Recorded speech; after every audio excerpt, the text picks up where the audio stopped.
Right, so I've been living with the MX2000 in its supercharged state for a few days now. Been for quite a few drives. And what can I say other than it's absolutely scintillating. It is crazy good. It is so good. Before I got it back, it's been such a long journey getting it to how it is now with it not working properly. I'd started to think, you know, is it the right car? Do I want to swap it for something that I can drive to the track and drive home in comfort? You know, something like an M135i with just a set of buckets, or even less than that, maybe some nice suspension, some pads.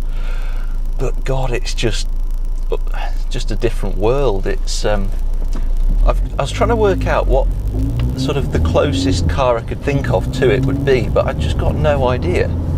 I guess something like an Elise 350 Cup, something like that. But I guess that does something quite different because it's much nicer for a start. It's probably more accessible, easier to drive, power steering, that sort of thing. So, but it's just so raw, and it feels so small.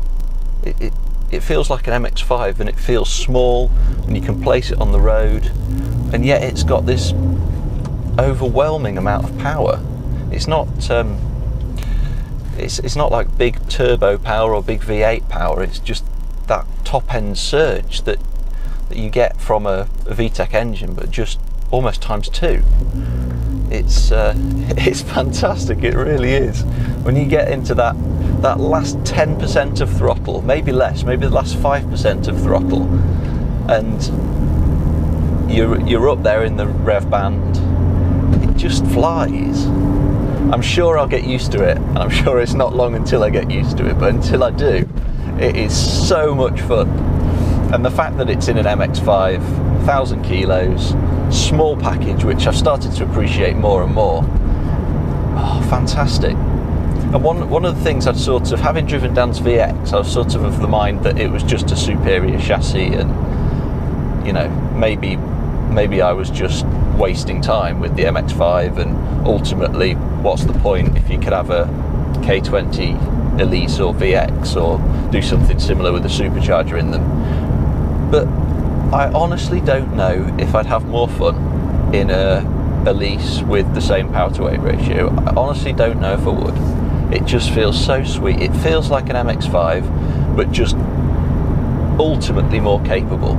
It is so flipping capable. It is crazy. The new suspension, the Meister R CRD Plus, so they're the track spec, the 10 front, 6 rear spring rates, higher spring rates, but the coilovers are way better than the old ones. It drives much better on the road, despite being a stronger front spring. So that's great. That's a revelation in itself. So I'm just chuffed with it. It's difficult to stop myself from going out and driving it, but it's fast enough to make me think twice about driving it on the road, on the B roads that I love.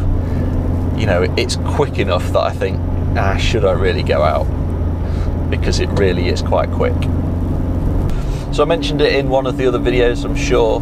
The clutch slips a little bit. It's kind of intermittent, really. I guess it just takes so much abuse and then can't take it anymore. So I'd already bought a ACT heavy duty pressure plate, so I just need to buy a standard Honda friction disc, and then I can get those fitted, and that should be up to the job, which is pretty remarkable for a half standard clutch that it can cope with that level of power. So that's awesome. Hopefully the clutch pedal won't be too heavy, so it'll be nice and fairly standard feeling.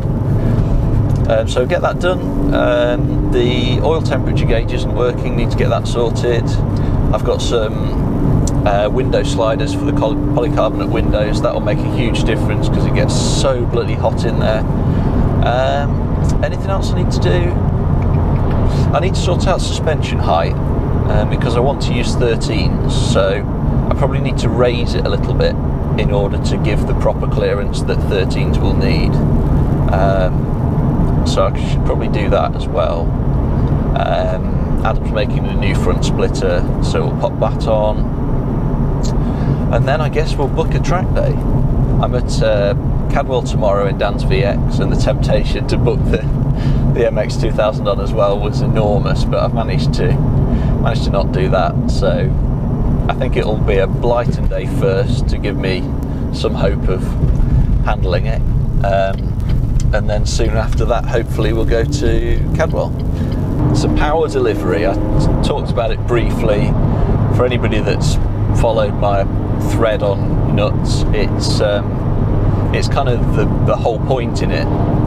The thing I've been harping on about is the way in which it delivers its power,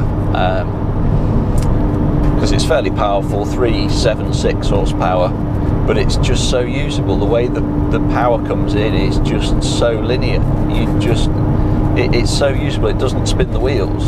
Top of second, perhaps if you're downhill or if there's something on the road, it'll spin them, but on track I think it's going to be absolutely epic. This is just with road tyres, this is just with R1Rs, so with a nice track tyre on, I think it's just going to hook up. I don't think there's ever going to be a problem with traction, so I'm so excited to use it on track. I think it's going to be fantastic.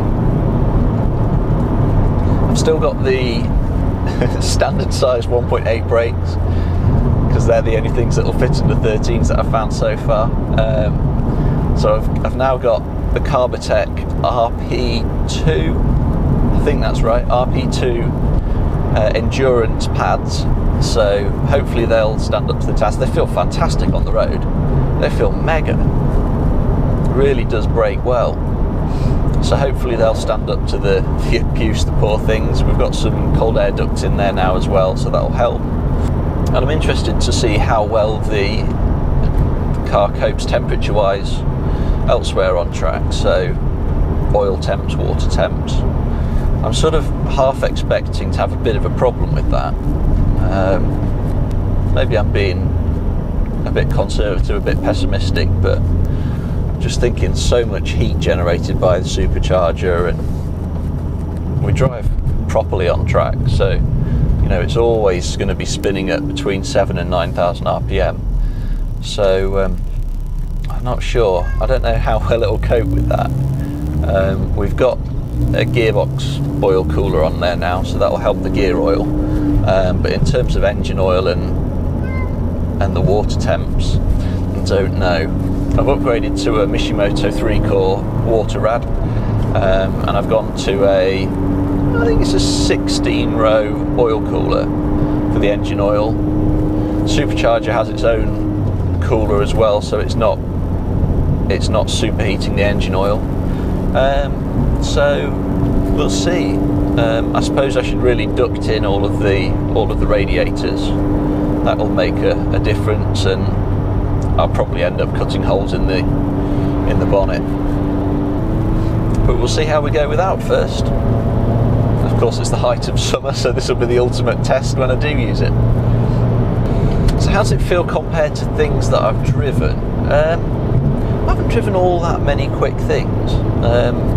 I've driven a few pretty quick things. The easiest one to compare it to is my 435 diesel, which I had for 18 months or so.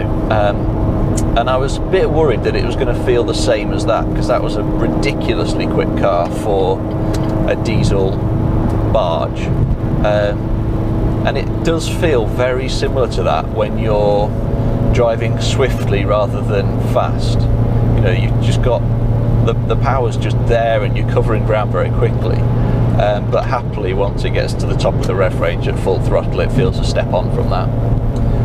Dan's supercharged bike engine from Westfield, 250 horsepower, sub 500 kilos. So it doesn't match that up to, say, 60, 70 miles an hour. Of course it doesn't.